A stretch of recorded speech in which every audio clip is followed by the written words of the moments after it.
Betrayed by blood. Why your family rejects you. Ladies and gentlemen, there exists a pain that few dare to speak of, a silent ache that lingers in the shadows of broken hearts. It does not leave bruises upon the skin, but wounds the soul in ways words struggle to capture. It is the pain of being betrayed not by strangers, but by those who should have been your strongest allies, the very people who were meant to love and protect you. What do you do when the hands that should have lifted you up instead push you down? When the voices meant to encourage you whisper only doubt? When the ones who should have stood beside you turn their backs instead? This is a reality that cuts deeper than any external wound because it shatters the very foundation of trust, of belonging, of the idea that family is a place of refuge. Perhaps you have felt this sting before, the cold rejection, the whispered accusations, the silent treatment that screams louder than words. If you have ever been cast aside, shunned, or forsaken by your own blood, then this is not just a story, it is your story. But tonight, we do not simply mourn this betrayal, we uncover its roots, its hidden truths, and most importantly, we find a way to rise above it, because by the end of this, you will no longer see yourself as broken, but as reborn, a wound that does not bleed. There exists a wound that does not bleed, a pain unseen by the eyes, yet felt in the marrow of the soul. It is the pain of being cast aside by those whose love was supposed to be unwavering, whose arms should have been a refuge, not a rejection, and yet, here you stand, bearing the weight of that wound, wondering why the ones who should have cherished you the most were the first to turn away. Perhaps it was a father who never saw your worth, a mother whose love was conditional, or siblings who chose judgment over support. Maybe it was the subtle ways they dismissed your dreams, the cold indifference to your struggles, the unspoken words that carried more weight than any insult ever could. Rejection by family is not merely a moment of loss, it is a fracture in the foundation of what you once believed to be unshakable. It is a whisper that tells you, you are not enough, a shadow that follows you into every relationship, every ambition, every quiet moment when the world is still, and you are left alone with your thoughts. You begin to internalize it, questioning whether you were ever worthy of love in the first place. The doubt seeps into your bones, shaping how you see yourself and how you interact with the world. But listen carefully. Their rejection is not a reflection of your worth. It is not a measure of your value. It is a revelation, a bitter truth that not all who share your blood are capable of sharing your journey. Some are bound by their own limitations, their own fears, their inability to embrace something they do not understand. And sometimes, the most painful truth is that the people we long for the most are the ones least equipped to love us in the way we deserve. But you do not have to carry this weight forever. The wound may not bleed, but it can heal, and that healing begins with understanding that your value is not determined by those who failed to see it. The true reason they reject you. Rejection, when it comes from those who should love us unconditionally, is a particularly insidious kind of pain. It feels personal, as if there is something inherently wrong with us. But here's the truth, most of the time, rejection has little to do with who you are and everything to do with who they are. Some reject you not because you lack something, but because you possess something they cannot understand, something that unsettles them, something that disrupts their carefully constructed reality. They fear what they cannot define, and more importantly, what they cannot control. Your independence makes them question their own conformity. Your willingness to break patterns forces them to confront their own stagnation.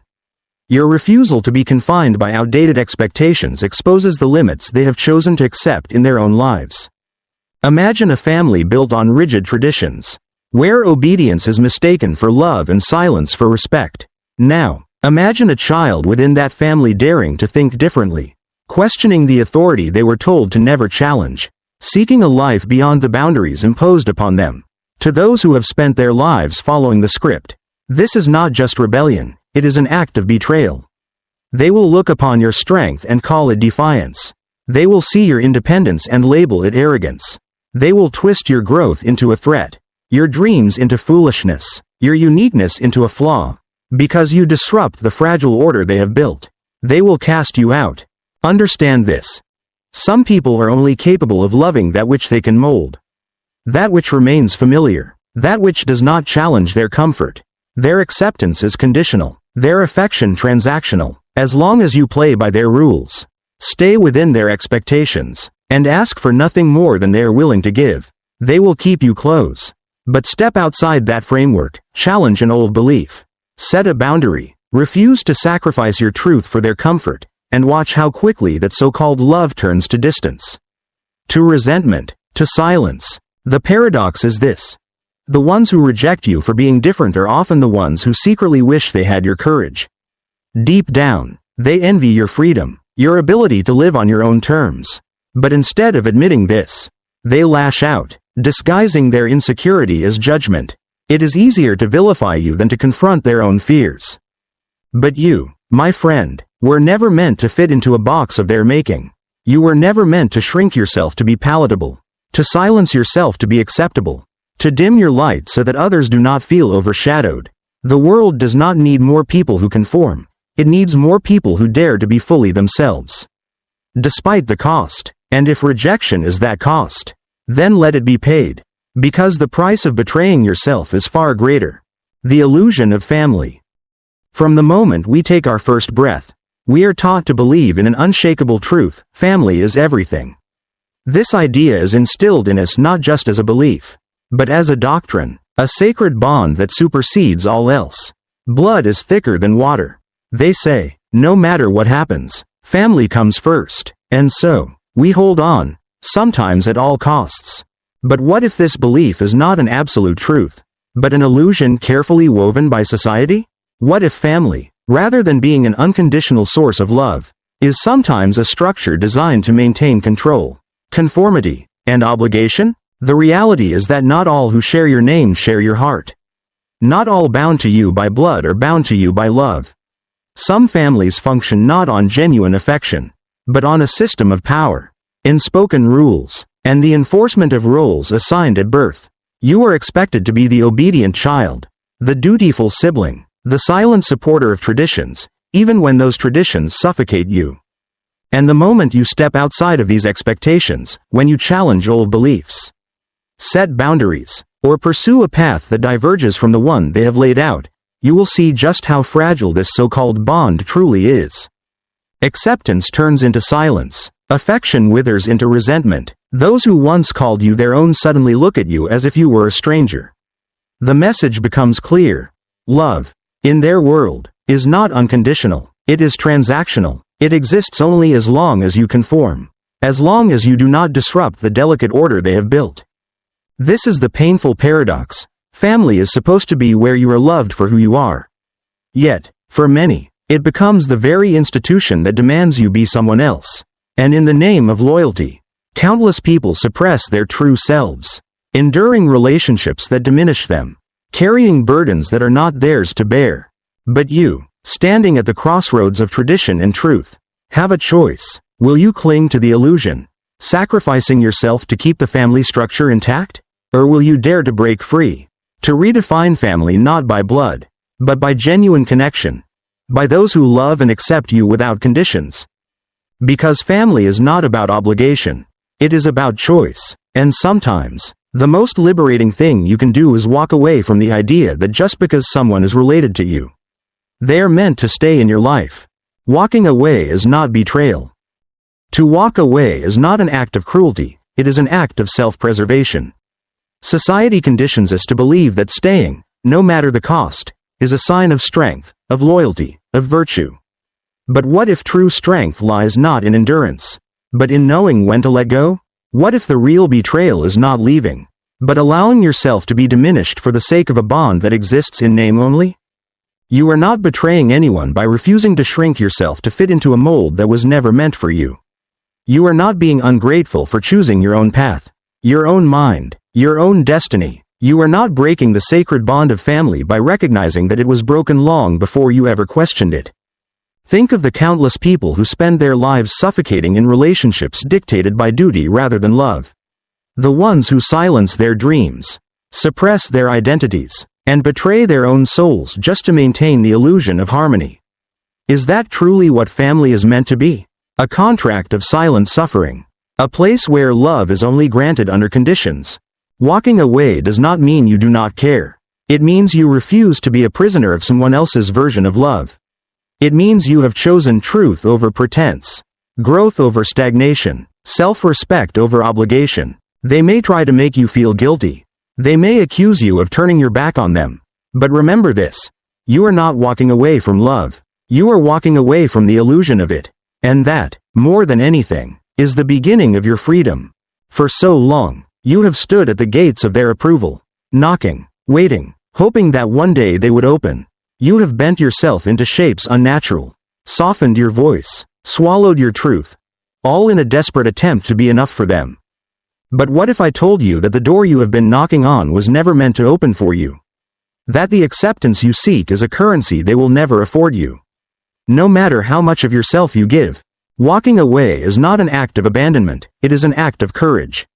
It is the moment you decide that your peace is more valuable than their expectations.